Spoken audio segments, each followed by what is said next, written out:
نحمده ونصلي على رسوله الكريم أما بعد فأعوذ بالله من الشيطان الرجيم بسم الله الرحمن الرحيم رب اشرح لي صدري ويسر لي أمري واحلل عقدة من لساني يفقهوا قولي رب زدني علما اللهم فقهني في الدين اللهم انفعنا بما علمتني وعلمني ما ينفعنا وزدنا علما.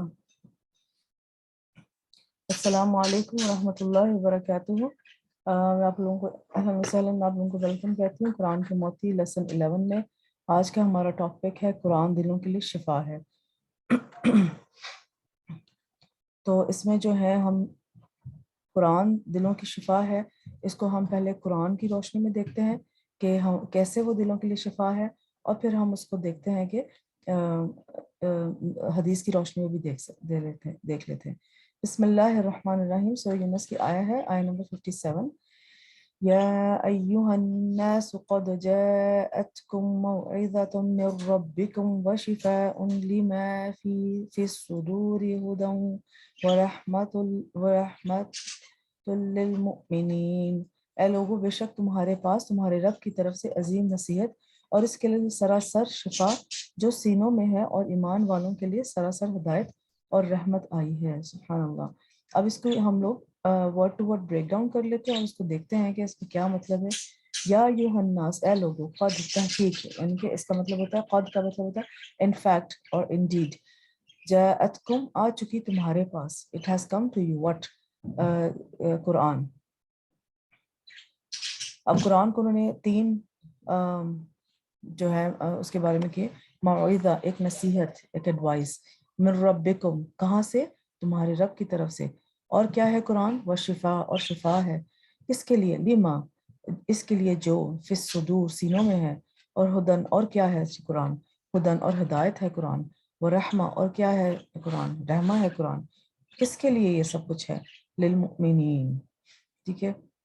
انسان جسم اور روح کا مجموعہ ہے. جسم زمینی اجزاء سے بنا ہے، اس کی خوراک بھی زمین سے آتی ہے جبکہ روح آسمان سے آتی ہے. تو جسم اور روح جو ہے مل کے انسان کی تخلیق اس سے ہوتی ہے. جسم کی غذا جو ہے اس کا تو ہم بہت خیال رکھتے ہیں، اور جسم کی جو بھی جسم کو بنانے والی چیزیں ہیں، جیسے زمین سے ہم لوگ بنے ہوئے ہیں، مٹی سے ہم لوگ پیدا ہوئے ہیں، تو مٹی سے ہی ہماری غذا آتی ہے، تو ہم وہ کھاتے ہیں اور اپنے جسم کو تندرست رکھتے ہیں. جہاں پہ بھی ہم نے جو ہے وہ اوور ایٹنگ شروع کر دی یا اس کا جو ہے ہم نے خیال نہ رکھا، تو ہماری جو ہے جسم اس طرح سے اچھی طرح فنکشن نہیں کرے گا، بیمار ہو جائے گا. اسی طرح روح کا بھی تعلق ہے. اب روح آسمان سے آئی ہے، ٹھیک ہے، اور اس کی غذا بھی آسمان سے آئی ہے. انسان دنیا میں کتنی بھی مادی لذتیں حاصل کر لے، یعنی کہ جتنا بھی مٹیریلزم سے محبت ہو اور اس کو حاصل کر لے، جب تک روح کی نشو و نما کا سامان نہ کرے گا کبھی خوش نہیں رہ سکتا. جس طرح جسم بیمار ہوتے ہیں، اس طرح روحیں بھی بیمار ہوتی ہیں. یعنی کہ روح آسمان سے آئی ہے. اور اس کا ایویڈنس کیا ہے کہ جب بچہ جو ہے ماں کے پیٹ میں ہوتا ہے، تو چوتھے مہینے جو ہے جبرائیل علیہ السلام روح اس میں پھونکتے ہیں، تو روح آسمان سے آتی ہے، اور اس کی غذا بھی آسمان سے ہی آئی ہے. اور وہ غذا کیا ہے؟ قرآن. تو قرآن سے جب تک ہمارا تعلق نہیں ہوگا، ہماری روح جو ہے ہمیشہ بیمار رہے گی. تو قرآن مجید دونوں طرح کی بیماریوں کے لیے شفا ہے، خصوصاً جن کا تعلق دل کے ساتھ ہے. نصیحت اور شفا پوری انسانیت کے لیے، اور ہدایت اور رحمت اس کے لیے ہے جو ایمان لائے. کہ اس آیت میں بڑی خوبصورت بات ہے کہ یہ قرآن کا جتنا بھی آپ نے بینیفٹ لینے ہیں قرآن سے، اس سے پہلے آپ کا ایمان جو ہے وہ بالکل پختہ ہونا چاہیے. آپ کا دل اس یقین کے ساتھ اس قرآن سے شفا حاصل کرے، اس قرآن سے جو ہے رحمت حاصل کرے یا ہدایت حاصل کرے. سب سے پہلے آپ کا یقین کامل ہونا چاہیے کہ فرسٹ آف آل کہ اس میں قرآن میں کوئی ڈاؤٹ نہیں ہے، اور قرآن جو ہے ہمارے لیے نصیحت اور شفا کے لیے اترا ہے، اور پھر اس کے اوپر ہم لوگ عمل بھی کریں اس چیز پہ، تو پھر یہ قرآن جو ہے ہمیں فائدہ دے گا. ٹھیک ہے. جب تک کسی مینول کو آپ پراپرلی پڑھ کے اس کی مشینری جو ہے اس کو فنکشن نہیں کریں گے، تب تک آپ جو ہے وہ اس مشین سے پورا فائدہ نہیں اٹھا سکتے. اس طرح انسان کا جو ہے مینول اللہ تعالیٰ نے قرآن بنایا ہوا ہے. جب تک قرآن صحیح طرح سے پڑھ کے آپ لوگ اس کو اپنے آپ کو فنکشن نہیں کریں گے، کوئی بھی انسانیت کو فنکشن نہیں کریں گے، تو وہ جو ہے فائدہ نہیں ہوگا، اس انسان سے پورے کا پورا فائدہ نہیں اٹھایا جا سکتا. اب اوپر جو معوضہ کا لفظ استعمال ہوا ہے جس کا مطلب نصیحت ہے، تو وہ واز جو دلوں کو نرم کرے، کہ ایسی نصیحت، ایسی ایڈوائس جو دلوں کو نرم کرے. یعنی اے لوگو، تمہارے پاس قرآن آ چکا ہے، وہ تمہیں کچھ چیزوں کا حکم دیتا ہے اور کچھ چیزوں سے منع کرتا ہے، اور تمہارے دلوں کو نرم کرتا ہے. اس کی وجہ سے تمہارے احوال کی اصلاح ہوتی ہے، اور تمہارے پاس تمہارے رب کی طرف سے اتارا ہوا ہے. اب یہ ایک اور بات جو ہے وہ آپ اس میں دیکھیں کہ دلوں کو نرم کیسے کرتا ہے قرآن. دلوں کو نرم کیسے کرتا ہے قرآن؟ کہ جس کو خدشہ ہو کہ انسان کا دل سخت ہے، تو وہ دلوں کو نرم کرنے کے لیے قرآن کی تلاوت کرے. اب صرف تلاوت پہ اکتفا انسان کو نہیں کر لینا چاہیے. انسان جو ہے اس میں جتنے بھی احکامات ہیں ان کو بجا لائے، اور جتنے بھی اس میں منکرات ہیں ان سے بچے. اب فار ایگزامپل ایک ہی حکم کو دیکھ لیتے ہیں کہ والدین کے ساتھ اچھا سلوک کرنا. جب ہم والدین کے ساتھ اچھا سلوک کریں گے، قرآن کی اس بات پہ ہم عمل کریں گے، والدین کے ساتھ اچھا سلوک کریں گے، تو پیرنٹس کی جو دعائیں ہیں وہ آسمانوں تک جاتی ہیں. تو ساری جو دعائیں ہمارے پیرنٹس ہمارے لیے مانگیں گے، ہمارے والدین ہمارے لیے مانگیں گے، تو وہ جو ہے وہ قبول ہوں گی، اور ہمارے لیے اللہ رحمت کے دروازے کھول دے گا، اور ہمارا جو احوال ہے، ہماری جو سراؤنڈنگز ہے وہ اچھی ہو جائے گی. فار ایگزامپل آگے ایک اور ایگزامپل لے لیتے ہیں کہ انسان نیکی کرتا ہے. اب نیکی کا جو ہے وہ یہ بات لے لیتے ہیں کہ قرآن کی محفل میں جیسے اللہ تعالیٰ کا کلام پڑھنے کے لیے لوگ بیٹھتے ہیں، تو فرشتے جو ہیں اس محفل کو گھیر لیتے ہیں. ٹھیک ہے، اور پھر اوپر تک جا کے اللہ تعالیٰ کی ساتوں آسمانوں تک وہ محفل جو ہے قرآن کی جو وہ سراؤنڈنگ کیا ہوتا ہے فرشتوں نے، اوپر آسمانوں تک وہ ان کا ایک وہ سلسلہ بن کے تو اوپر تک جاتا ہے، اور وہ اوپر والے آسمانوں میں سب میں ذکر ہوتا ہے. جب سب میں ذکر ہوتا ہے تو اللہ تعالیٰ کے ہاں تک وہ ذکر جب پہنچتا ہے تو اللہ تعالیٰ اس انسان سے محبت کرتا ہے. اب اللہ تعالیٰ اس کا ذکر، اسپیشلی اس انسان کا ذکر جو قرآن کی محفل میں بیٹھا ہوا ہے، جو قرآن کی محفل کروا رہا ہے، اللہ تعالیٰ اس کا اسپیشل ذکر اپنے فرشتوں کے ساتھ کرتے ہیں. فرشتے پھر نیچے کے آسمانوں تک کرتے ہیں. اس طرح نیچے کے آسمانوں میں، پھر زمین اور آسمان میں اس انسان کا چرچا ہوتا ہے، اور اللہ تعالیٰ اس کو اس طرح سے عزت بخشتے ہیں. تو ایک چھوٹا سا عمل آپ نے قرآن سیکھ کے کیا تو اس کی کتنی برکات جو ہیں آپ کو ملیں گی. تو یہ تو ایک دو حکموں کی بات تھی. تو قرآن میں جتنے بھی احکامات ہیں اس کو خوشی سے اپنائیں، تو آپ کا دل نرم ہوگا، آپ کی سراؤنڈنگ اچھی ہوگی، اور آپ کا جو ہے یہ سائیکل جو ہے قرآن کو پڑھ کے سمجھنا، سمجھ کے پڑھنا، اس کے اوپر عمل کرنا، وہ پھر دنیا اور آخرت میں آپ کی ون ون سچویشن والا حساب ہو جائے گا. تو بہت ساری برکات، جتنی بات کریں اتنا کم ہے، کہ بہت ساری برکات ہیں اس قرآن کو پڑھنے کے لیے. قرآن کی 4 صفات اس کی خصوصیات کے بنیادی اصول ہیں کہ آیت نمبر 57 سورہ یونس میں جو قرآن کی 4 صفات بتائی ہوئی ہیں، اس کی 4 کوالٹیز قرآن کی بتائیں. قرآن کی تو خیر بہت ساری کوالٹیز ہیں، اور خاص طور پہ اس میں جو 4 بتائی ہوئی وہ معاوضہ ہے، نصیحت، ایڈوائس، و شفا لما فی الصدور، اور سینوں کی بیماریوں کے لیے شفا ہے. اس کو ہم دیکھتے ہیں کہ سینوں کی بیماریوں کے لیے کیسے شفا ہے، اور ہدایت ہے. اور ہم میں سے کس کو ہدایت نہیں چاہیے؟ ہر کسی کو ہدایت چاہیے. اور رحمت ہے کن کے لیے؟ اور یہ ساری یہ جو صفات ہیں یہ خاص طور پہ مومنوں کے لیے، کیونکہ مومن اپنے دل میں خدا کا جو ہے وہ یقین رکھتا ہے، اس کی رحمت کا یقین رکھتا ہے، اس قرآن سے ذریعے جو ہے اپنی رحمتیں جو اس کے پاس آتی ہیں اس پہ یقین رکھتا ہے. تو اس لیے یہ اسی کو فائدہ دیں گے جس کا یقین پختہ ہوگا، جس کا جو ہے کامل ایمان ہوگا. اگر آپ کی نیت صاف نہیں ہے، آپ کا جو ہے وہ ایمان میں کچھ ڈاؤٹ ہے، تو یہ ساری چیزیں بھی قرآن کے جو فائدے ہیں یہ پہنچنا مشکل کام ہے. اب سب سے پہلے اس میں جو پہلا فائدہ معاوضہ ایسی نصیحت کو کہتے ہیں جو انسان کی توجہ دنیا کی مشغولیت سے ہٹا کر اللہ کی یاد اور آخرت کے دن کی طرف متوجہ کر دے، اور اس سے دلوں میں رقت، دنیا سے برغبتی اور آخرت سے لگاؤ پیدا ہوتا ہے. تو یہ جو کام ہے نا، جیسے میں نے پہلے بھی بتایا بارہا، کہ انسان جب اپنی دنیا کے پیچھے بھاگتا ہے تو وہ دنیا اس کو نہ دنیا ملتی ہے، یا مل بھی جائے گی سو واٹ، اور آخرت ضائع ہو جاتی ہے، آخرت نہیں ملتی. اور یہ دنیا تو بالکل ایک پلک جھپکنے کا جتنا ٹائم ہوتا ہے نا، اتنا اس ٹائم ہے اس دنیا میں ہمارے لیے.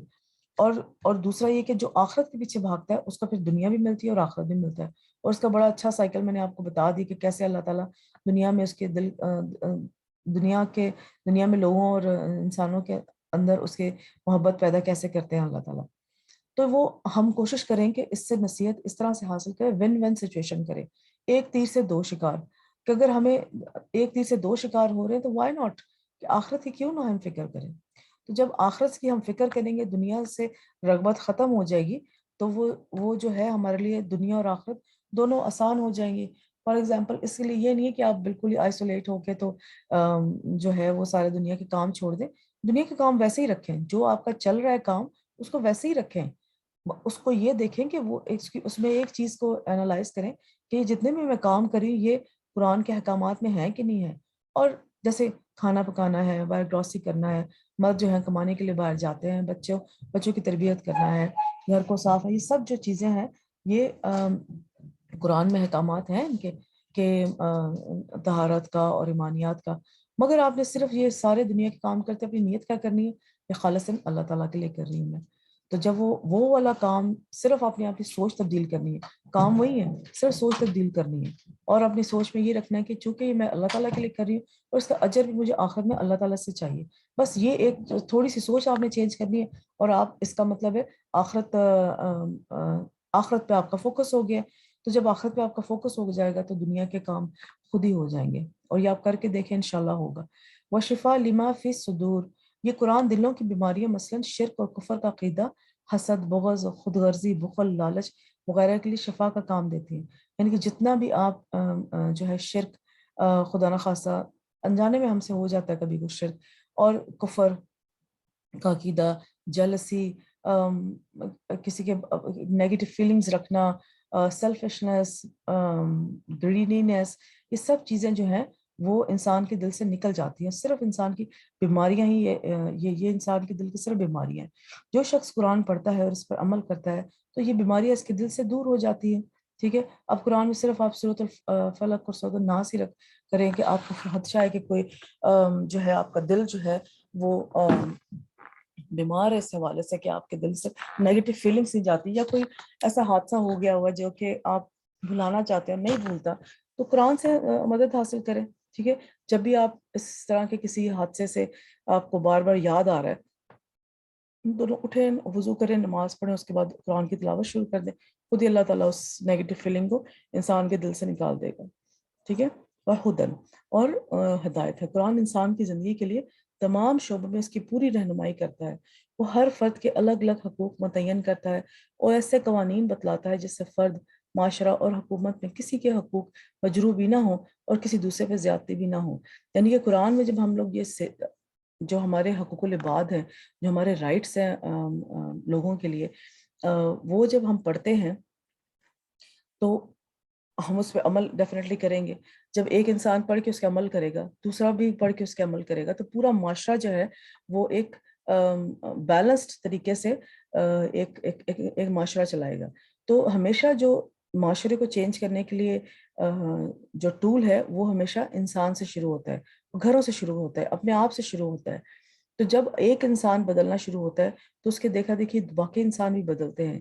اور ہر کوئی اگر قرآن پہ عمل کرنا شروع کر دے اور اپنے اندر ایک تبدیلی لے آئے تو نہ صرف انسان کا اپنا خود کا اندر انسان وہ خوش رہے گا، اس کا گھر خوش رہے گا، اس کا معاشرہ خوش رہے گا. اور اس طرح جو ہے معاشرے آگے ترقی کرتے ہیں. وَرَحْمَةٌ لِّلْمُؤْمِنِينَ، اس کی چوتھی صرف جو قرآن کی یہاں بتائی گئی وہ یہ ہے کہ جو شخص قرآن پر عمل پیرا ہوتا ہے یا جو معاشرہ یا حکومت اس کی اتباع کرتی ہے، اس پر اس دنیا میں بھی اللہ کی رحمتوں کا نزول ہوتا ہے اور آخرت میں بھی اللہ تعالیٰ کی رحمتوں کا نزول ہوتا ہے. قرآن میں شفا، ہدایت اور رحمت. وشفا لما فی الصدور، یعنی قرآن شک، منافقت، اختلاف اور مخالفت جیسی بیماریوں کے لیے شفا ہے. وہدن، یعنی اس کے لیے رہنمائی ہے جو اس کی پیروی کرتے ہیں. ورحمہ، یعنی نعمت ہے. وللمؤمنین، اور کس کے لیے؟ اللہ نے رحمت کو مومنوں کے لیے خاص کر دیا. جیسے پہلے ہم بسم اللہ الرحمن الرحیم ہی پڑھتے ہیں. اور رحمان جو ہے اللہ تعالیٰ کی عام رحمت ہے جو کہ مسلمانوں کے لیے اور نان مسلم کے لیے سب کے لیے ایک جیسی ہے. سب کے دل میں اللہ تعالیٰ نے رحم رکھا ہو, سب کو اللہ تعالیٰ رزق عطا کرتا ہے, سب کے لیے جو ہے وہ ایک جیسا معاملہ ہے دنیا میں دنیا حاصل کرنے کا.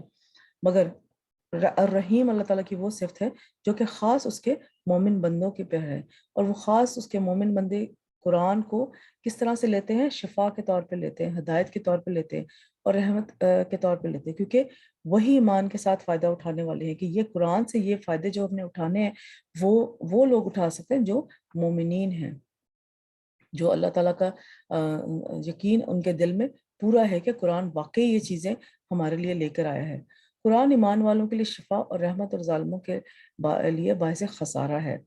اب دیکھیں, قرآن کو جو بھی کھول کے پڑھے گا اور اس نیت سے پڑھے گا کہ اس قرآن میں کچھ شک نہیں ہے اور میں ہدایت کے لیے اس قرآن کو پڑھ رہی ہوں, تو وہ اس سے ڈیفینیٹلی فائدہ اٹھائے گا. اگر کوئی قرآن کو اس لیے اٹھا کے پڑھتا ہے کہ میں اس میں سے شک و شبہات نکالوں اور پھر مختلف قسم کے بحث محاورے میں شامل ہو کے یا اپنا نالج بڑھاؤں قرآن کو پڑھ کے, اور پھر اسکالرس کے ساتھ جو ہے وہ میں بحث کروں یا اوٹ پٹانگ کوسچن پوچھوں, تو وہ جو ہے نا وہ فائدہ نہیں دیتا قرآن اس کو.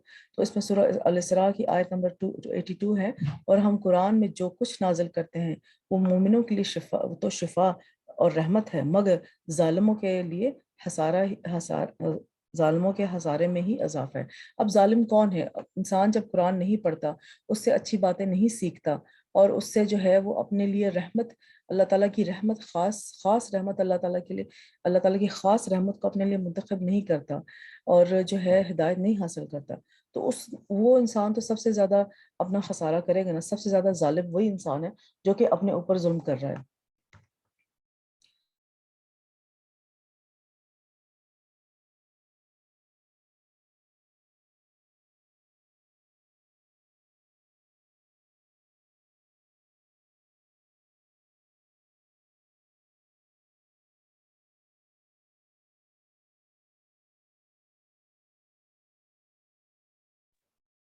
سوری. مجاہد اور قتادہ کہتے ہیں جو بھی قرآن کے ساتھ مجلس اختیار کرتا ہے تو جب وہ اٹھ کر جاتا ہے تو یا وہ اضافے کے ساتھ اٹھتا ہے یا کمی کے ساتھ اٹھتا ہے. یعنی کہ یا تو وہ اپنے نالج میں اضافہ کر کے اٹھے گا اور اپنے لیے کوئی ایکشن پوائنٹ لے کے اٹھے گا, یا جو ہے تنقید کے حساب سے اٹھے گا. تو وہ اس کی وہ جو قرآن کے اندر قرآن کی محفل میں بیٹھنے کی اس کی جو نیت ہے نا, اس پہ ڈیپینڈ کرتا ہے کہ اس کو پھر اس محفل سے کیا فائدہ ہوگا اور کیا نہیں. یہ اللہ کا وہ فیصلہ ہے جو اس نے فیصلہ کیا ہے کہ وہ ایمان والوں کے لیے سراسر شفا اور رحمت ہے, اور ظالموں کو خسارے کے سوا کسی چیز میں زیادہ نہیں کرتا. قرآن مومن کے لیے شفا اور ہدایت, اور غیر مومن کے لیے بوجھ ہے. سورۃ فصلت میں ہے, کہہ دیجئے یہ قرآن ان لوگوں کے لیے ایمان لائے, یہ کہہ دیجئے قرآن ان لوگوں کے لیے جو ایمان لائے ہدایت اور شفا ہے, اور وہ لوگ جو ایمان نہیں لاتے ان کے کانوں میں بوجھ ہے اور وہ ان کے حق میں اندھا ہونے کا باعث ہے. یعنی کہ جو قرآن کو اس طرح سے پڑھے کہ اچھا پیرنٹس سے کہہ دیا قرآن پڑھنا ہے, رمضان آ گیا اب تو قرآن پڑھنا ہی پڑے گا, تو وہ جو بوجھ سمجھ کے کرتا ہے نا قرآن کے ساتھ تعلق, تو وہ پھر وہ قرآن کے ساتھ وہ تعلق نہیں بنتا, اور جو قرآن کے فائدے ہمیں حاصل ہونے ہوتے وہ ہمیں حاصل نہیں ہوتے. قرآن میں نصیحت کیسے ہے؟ یعنی قرآن میں ایسی چیز ہے کہ جو اس کو پڑھتا ہے اس کے لیے معنی کو پہچان لیتا ہے, وہ اس کے ساتھ نصیحت حاصل کرتا ہے. واعظ سے مراد انجام کو یاد کروانا ہے, چاہے وہ رغبت دلانے کی صورت میں ہو یا ڈرانے کی صورت میں ہو. اور واعظ ڈاکٹر کی طرح ہوتا ہے, وہ مریض کو ایسی, یعنی کہ جو ایڈوائس ہے نا واعظ, وہ ڈاکٹر کی طرح ہوتا ہے, وہ مریض کو ایسی چیز سے منع کرتا ہے جو اس کے لیے نقصان دہ ہوتی ہے. تو واعظ موعظہ کہ قرآن ایڈوائس ہے, قرآن نصیحت ہے, یہ ایک بہت وائڈ ٹرم ہے قرآن کے حوالے سے, مگر اس کا تھوڑا سا ہم لوگ یہاں پہ اس کا اندازہ لگا لیتے ہیں کہ کیا چیز ہے. اچھا, اب جب ہم قرآن کو واعظ سمجھتے ہیں تو اس میں قرآن میں جو احکامات ہیں کہ قرآن کا فواحش اور منکرات سے منع کرنا, اللہ تعالیٰ کا قرآن کو الذکر کہنا, جیسا کہ سورہ حجر میں ہے اِنَّا نَحْنُ نَزَّلْنَا ذکر وَإِنَّ لَهُ لَحَافِظُونَ, بے شک ہم نے یہ نصیحت نازل کی ہے اور بے شک ہم اس کی ضرور حفاظت کرنے والے ہیں. کہ اللہ تعالیٰ نے قرآن کا حفاظت کا ذمہ خود لیا ہے. قرآن نصیحت کے لیے آسان, کیسے؟ سورہ قمر میں ہے کہ آیت نمبر 17 وَلَقَدْ يَسَّرْنَا الْقُرْآنَ لِلذِّكْرِ فَهَلْ مِن مُّدَّكِّرٍ، اور بالشبہ ہم نے قرآن کو نصیحت کے لیے آسان کر دیا ہے، تو کیا ہے کوئی نصیحت حاصل کرنے والا؟ اب اکثر لوگ جب قرآن کو پڑھنا شروع کرتے ہیں یا قرآن کو، تو وہ کہتے ہیں نہیں نہیں بہت مشکل کام ہے قرآن کو پڑھنا۔ یقین جانیے بالکل بھی مشکل کام نہیں، قرآن بالکل اسٹریٹ فارورڈ باتیں کرتا ہے، اور کچھ جو اگر اس میں جو باتیں نہیں بھی سمجھ آتی، وہ 10 to 15% باتیں ہیں جو کہ اگر ہمیں اس کے لیے تفسیر اور اس کے لیے ٹیچر کی ضرورت ہوتی ہے، تو ہم وہ ہوتا تو یہی چاہیے کہ قرآن کو کسی ٹیچر سے پڑھا جائے، اور اگر نہیں بھی ایسا کوئی سورس ہے مگر خود تو آپ کوشش کر سکیں، اور موسٹلی اس کوشش میں آپ کے جو سیدھے سیدھے احکامات ہیں ان پہ عمل کرنا کوئی بھی مشکل نہیں ہے، اور نہ ہی آپ تو انٹرنیٹ کا زمانہ ہے، اتنی ساری ہمارے پاس ریسورسز ہیں، کوئی بھی اچھی اتھینٹیکیٹڈ ریسورس ڈھونڈیں، اس سے قرآن کو پڑھنا شروع کریں، اور جہاں ہمیں نہیں بھی سمجھ آتی تو آن لائن لیکچرز اتنے موجود ہیں، آپ وہ اس چیز کو جو ہے وہ اپنے آسان کرنے کے لیے ان لیکچرز کا سہارا آپ لے سکتے ہیں، ٹھیک ہے نا؟ تو اگر آپ کریں گے تو جب آپ یہ نیت کر کے کریں گے، بے شک وہ شیطان آپ کو بہت روکے گا اور آپ کی طبیعت بوجھل کرے گا کہ نہیں یہ تو مشکل ہے، ہم نہیں کر سکتے۔ یقین جانی بالکل بھی مشکل نہیں ہے، اتنا مزہ آتا ہے قرآن کو پڑھنے کا، اور اتنی اچھی اچھی باتیں سننے کو ملتی ہیں، بلکہ شروع سے بچوں کو جو ہے وہ آپ قرآن کی جو ہے سٹوریز، جیسے قرآن سے بچہ جیسے سمجھنے کے قابل ہوا ہے تو اس کو قرآن میں اتنی سٹوریز ہیں، اگر آپ قرآن کو خود پڑھیں گے تو آپ خود پتہ لگے کیا کیا سٹوریز ہیں، تو جب وہ سٹوریز آپ بچوں کو حکمت کے طریقے سے، وائز طریقے سے، وزڈم طریقے سے ان کو بتائیں گے وہ سٹوریز کی اس سٹوری کا پیچھے کیا مطلب ہے، تو ڈیفینیٹلی بچے اس کو سمجھیں گے، اور کوشش کریں کہ قرآن سے ہی بچوں کو سٹوریاں سنانے کی کوشش کریں۔ ٹھیک ہے باقی بہت ساری اویلیبل ہیں مارکیٹس میں مورل لیسنز اور بالکل نان فکشن سٹوریز جو ہیں وہ موجود ہیں، بٹ اسٹارٹ فرام قرآن۔ جب قرآن سے آپ اسٹارٹ کریں گے تو بچے کا بھی ایک تعلق قرآن سے بنے گا، جب بچہ جو ہے قرآن کو سمجھنے کی کوشش کرے گا، اور 9 10 سال کا بچہ آرام سے قرآن کو سمجھ سکتا ہے، بہت آرام سے قرآن کی تفسیر کو سمجھ سکتا ہے، یہ میرا اپنا پرسنل مشاہدہ ہے۔ تو جب بچہ قرآن کو جب سیکھنا شروع کرے گا تو جب وہ سٹوریز اس کے آئیں گی جو آپ نے سنائی ہوں گی اس کو بچپن سے، یعنی کہ 3 4 سال کی عمر سے آپ نے اس کو سنائی ہوں گی، تو اس کا قرآن کے ساتھ ایک اچھا اٹیچمنٹ ہوگی اس کی، اور پھر وہ سٹوریز کے ذریعے باقی احکامات کو بھی لے کے چلے گا۔ ایک تو یہ فائدہ ہو جائے گا سٹوری سنانے کا بچوں کو کہ وہ جو ہے آگے ان کے لیے پڑھنا آسان ہو جائے گا۔ دوسرا یہ فائدہ ہوگا، میرے مائنڈ سے نکل گیا،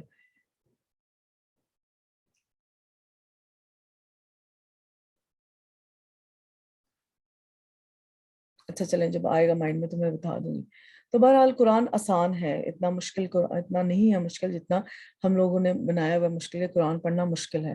آپ کوشش کریں، کتاب کو کھولیں، پڑھنا شروع کریں، جب خود پڑھنا شروع کریں گے کچھ کوسچنز آئیں گے آپ کے بیچ میں، تو کوئی نہ کوئی یا تو آپ ٹیچر ہائر کریں، یا آن لائن جو ہے کتنے سارے ریسورسز اویلیبل ہیں، اتھینٹیکیٹڈ ریسورسز ہیں، تو اس کو استعمال کریں اور قرآن کو جو ہے اپنی نصیحت کے لیے پڑھیں۔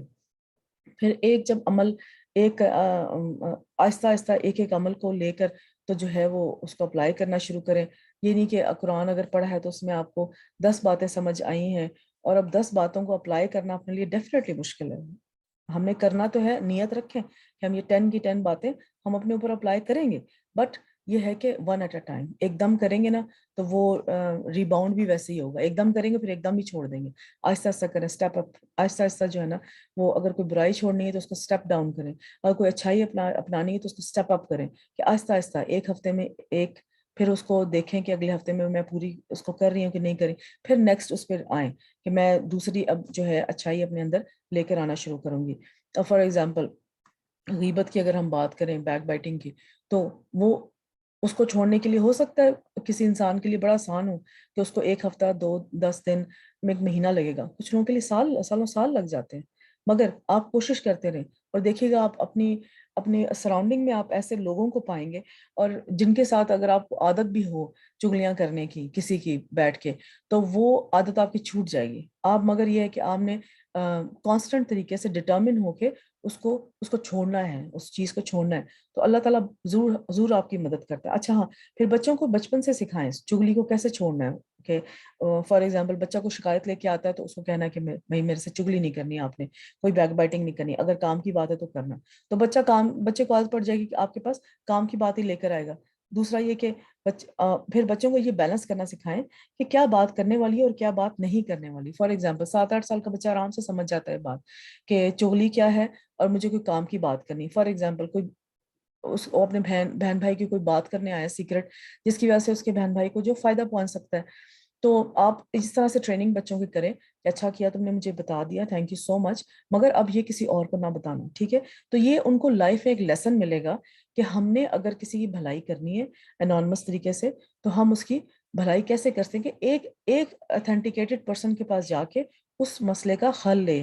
نہیں کہ یہ نہ کہ یہ کہ پوری دنیا میں اس کی چغلیاں کریں اور پھر 2-4 لوگوں سے مل ملا کے اس کا حل لیں اور ہم کہیں یہ کہ نہیں میں تو اس کی بھلائی کر رہی تھی. آپ بھلائی تو کیا، آپ چغلی اس کی کر رہے، آپ اس کی چغلیاں کر رہے تھے 10,000 لوگوں میں اس کو کر کے. تو یہ بچوں کو شروع سے عادت بنائیں کہ ایک بندے سے اگر کسی کی بھلائی آپ نے کرنی ہے اور کسی کی برائی آپ کو بتانی پڑتی ہے تو وہ چغلی میں شامل نہیں ہوتا سب سے پہلے بات. اور پھر ایک اتھینٹیکیٹڈ بندے کو بتائیں جس سے آپ کو پتا ہے کہ اس نے اس کا حل نکالنا ہے. جیسے بچوں کے لیے تو مدر ہی ہے یا فادر ہے. تو اس طرح سے بچوں کی شروع سے یہ نا پریکٹس کریں کہ چغلیاں کو آپ نے کیسے ختم کرنا ہے تاکہ پھر آگے ان کے لیے اگر چغلیوں کی عادت پڑ بھی جاتی ہے تو ان کے لیے آسان ہو اس چیز کو نا ختم کرنا. ادروائز بڑے ہو کے اگر آپ بچپن سے عادت پڑی ہوگی نا تو بڑے ہو کے بڑا مشکل ہوتا ہے، سالوں سال لگ جاتے ہیں اس چیز کو ختم کرنے کے لیے، مگر اللہ تعالیٰ کے اذن سے ہو جاتی ہے ختم، ٹھیک ہے نا. تو یہ ایک چھوٹی سی میں ایگزامپل آپ کو دے رہی تھی کہ کس طرح قرآن کو ہم اپنی زندگی میں لے کر آئیں. تو زندگی میں لانے کے نا اس طرح کی ڈفرینٹ اسٹریٹجیز اپنے گھر کے حساب سے سوچا کریں کہ میرے گھر میں کیا میں اسٹریٹجی استعمال کروں تو میں یہ والا عمل جو ہے نا میرے گھر میں آ جائے گا. بولنا بڑا آسان ہے، چغلی مت کرو چغلی مت کرو چغلی، مگر اس کے پریکٹیکل پوائنٹس کیا ہیں، کریں کیسے، کہاں سے سٹارٹ کریں. تو بچپن سے ہی بچوں کی تربیت میں یہ بات سٹارٹ کریں، خود کریں یہ چیز خود اپنے اندر لے کر آئیں. پیرنٹس رول ماڈل ہوتے ہیں. جب وہ آپ کو سنیں گے دیکھتے ہوئے، آپ کو دیکھیں گے کہ پیرنٹس مدر جو ہے یا فادر جو ہے ہر وقت بیٹھے چغلیاں کر رہے ہیں، مدر جو ہے وہ باپ ہی کر رہی ہیں چغلیاں اپنے گھر والوں کے ساتھ، تو پھر بچوں نے کیا اثر لینا ہے. بچوں نے یہی اثر لینا ہے کہ یہ اچھا کام ہے کرتے رہو، یہ میں بھی کروں گا. تو اس چیز کا خیال تو دیکھیں نا، ایک چھوٹی سی بات آپ نے قرآن سے لی چغلی اور کتنی معاشرتی بیماریوں سے اور کتنی سوشل کنفلکٹ سے آپ لوگ بچ گئے.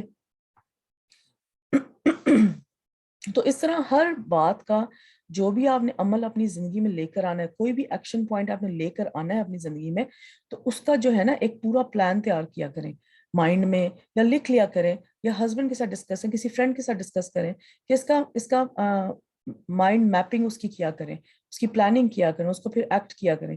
تو یہ قرآن سے جو ہم باتیں سیکھتے ہیں اس کو اس طرح سے اپنے پریکٹیکل پوائنٹس لکھ کے تو اپنی عمل میں لے کے آنے کی کوشش کریں.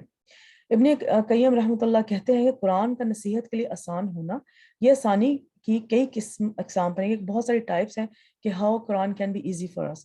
پہلی، اس کے الفاظ کو حفظ کرنے کے لیے آسان ہے کہ اگر آپ نے حفظ کرنا ہے تو حفظ کرنا آپ کے لیے آسان ہو جاتا ہے.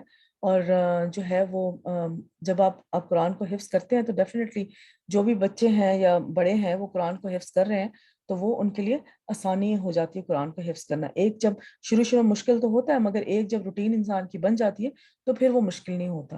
اور بڑے لوگ بھی میرے مشاہدے میں، میرے ایکسپیرینس میں ایسے لوگ آئے ہیں جو 60 سال کی عمر میں بھی قرآن حفظ کر رہے ہوتے ہیں. اور یہ کوئی ایسی بات نہیں ہے کہ قرآن حفظ کرنا جو ہے ایک کوئی ایج اسپیسیفک ہے کہ ہاں اس ایج پہ آپ قرآن حفظ کر سکتے ہیں اور اس ایج پہ نہیں کر سکتے.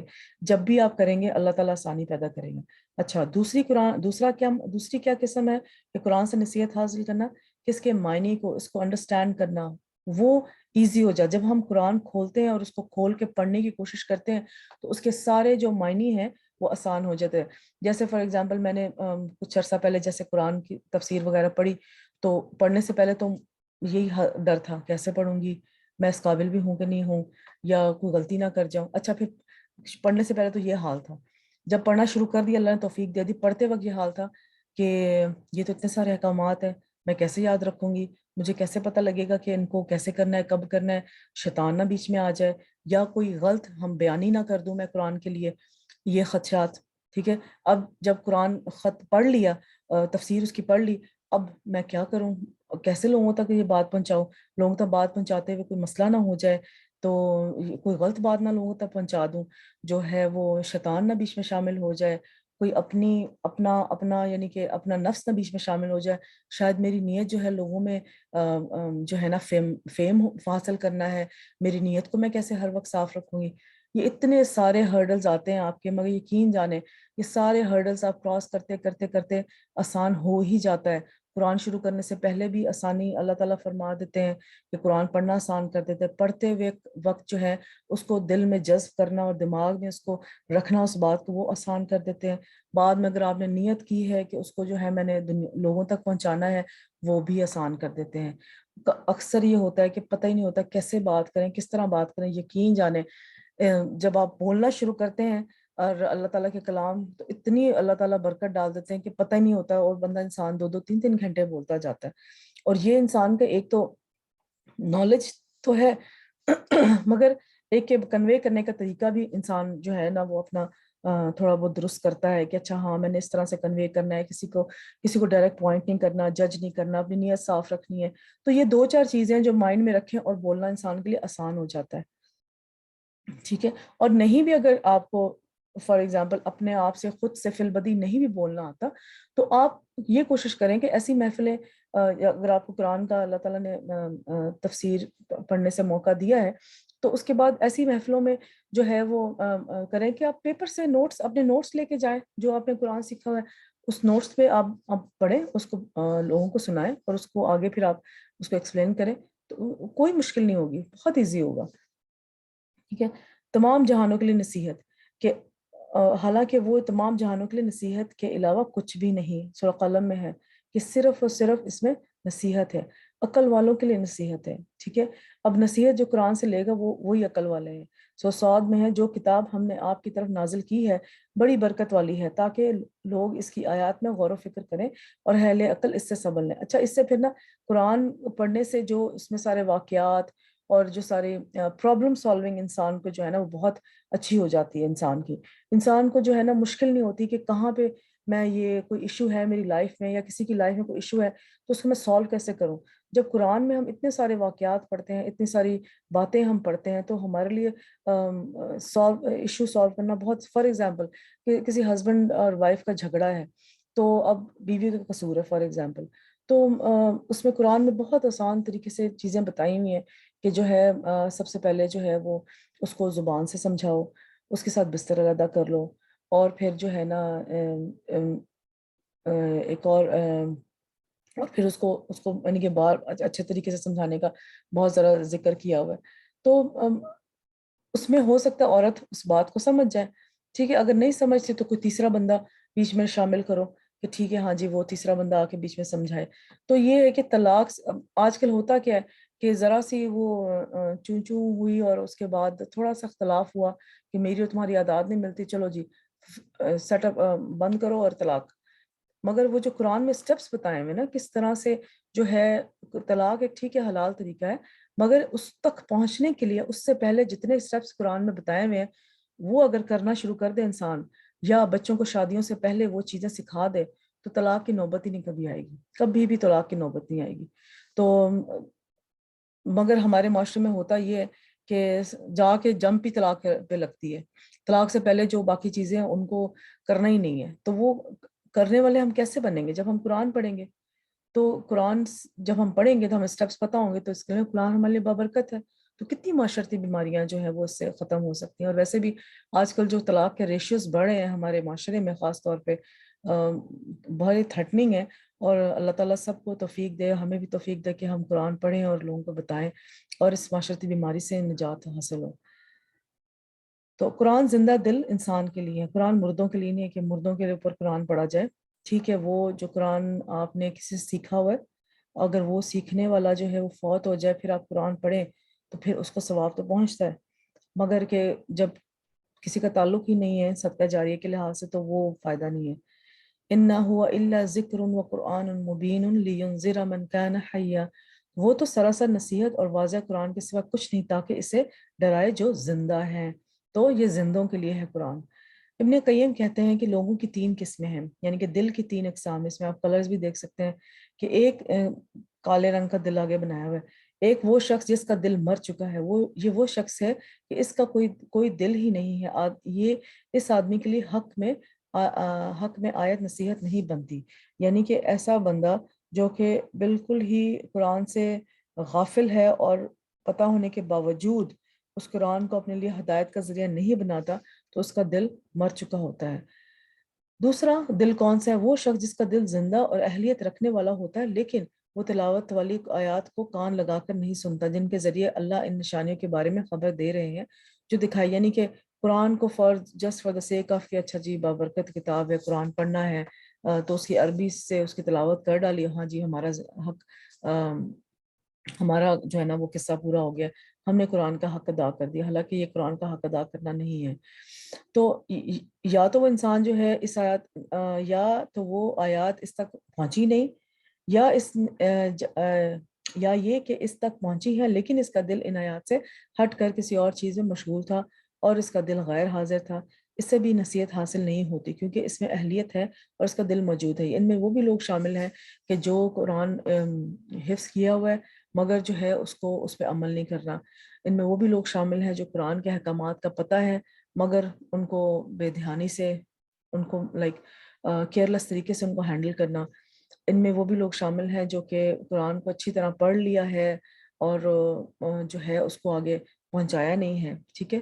دل کا غیر حاضر ہونا، نیت خراب، نیت نہیں اچھی ہے، نیت میں اللہ تعالیٰ کے ساتھ اللہ تعالیٰ خالص نیت اللہ تعالیٰ کے لیے نہیں کی، ٹھیک ہے نا، اس میں سارے وہ لوگ شامل ہیں، یعنی کہ دل کچھ اور ہے، عمل اور زبان کچھ اور ہے۔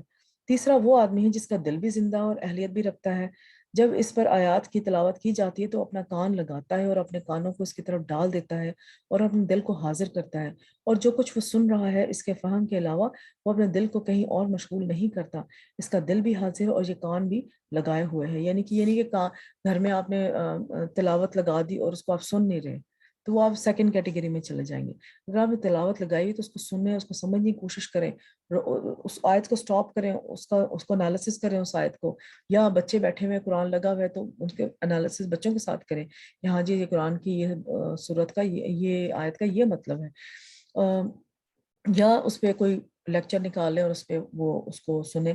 تو بجائے کہ یہ ہم لوگ بھاگم دوڑی میں قرآن کے، آج میں نے ایک سال میں 10-12 قرآن ختم کیے ہیں، اس کی بجائے آپ، ٹھیک ہے وہ آپ کی اچھی بات ہے، کریں، وہ ضرور کریں، مگر جہاں 10-12 آپ نے قرآن ختم کیے ہیں وہ 5-6 کر لیں، اور باقی جو وقت آپ اگلے 5-6 قرآن کا ہے اس میں آپ جو ہے وہ قرآن کی 1-2 آیتیں جو ہے وہ ان کو سمجھ لیں اور ان کو اپنی زندگی میں جو ہے وہ اتارنے کی کوشش کریں، آہستہ آہستہ آہستہ آہستہ آپ کو پتہ بھی نہیں لگے گا کہ پورا آپ چلتا پھرتا قرآن بن جائیں گے انشاءاللہ۔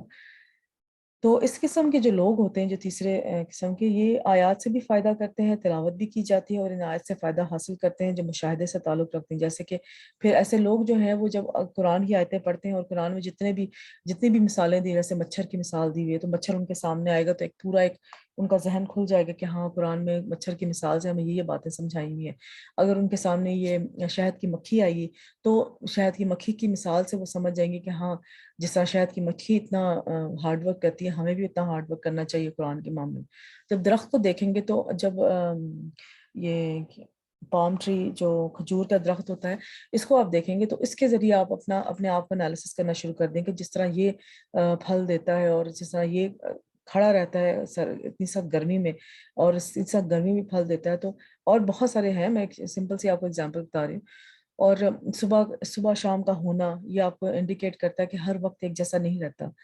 اپنی ہاتھ کی 5 انگلیاں دیکھنا، اب کل بچے لڑ رہے تھے وہاں پہ مسجد میں تو میں نے ایک بچی کے ساتھ کچھ ایٹیٹیوڈ ایشو تھا، تو خیر بہرحال وہ بچوں کو میں نے پھر ہاتھ دکھایا کہ دیکھو ہاتھ ہے، اس کی انگلیاں دیکھو کہ یہ ساری انگلیاں ایک جیسی ہیں، اچھا تم ایک انگلی پک کر لو، تو ہر ایک نے 5-6 بچے تو انہوں نے ایک انگلی پک کر لی، تو جب انہوں نے ایک انگلی پک کر لی تو پھر میں نے کہا کہ یہ ساری فنگرز ڈفرینٹ ہیں، سب کی عادتیں ڈفرینٹ ہیں، سب کا مزاج ڈفرینٹ ہے، تو ہم نے اب جڑ کے کیسے رہنا؟ اب اس کو ایک مٹھی میں نے بنایا اور ان کو سمجھایا کہ سٹل یہ بے شک آپ کی عادات مختلف ہیں، جب یہ مٹھی بن جاتی اس کا مطلب ہے آپ نے مل کے رہنا ہے اور مل کے آپ نے آپس میں کھیلنا ہے، تو نیکسٹ ٹائم میں نہ دیکھوں کہ یہ جو ہے آپ نے کسی کو سٹینڈ آؤٹ کر دیا، پیچھے کر دیا کہ یہ ہمارے گروپ میں نہیں ہے، فلانا بندہ کی اس کی عادت ہم سے نہیں ملتی۔ سو مسلم کمیونٹی کی چھوٹی چھوٹی چیزوں سے بچوں کو سکھائیں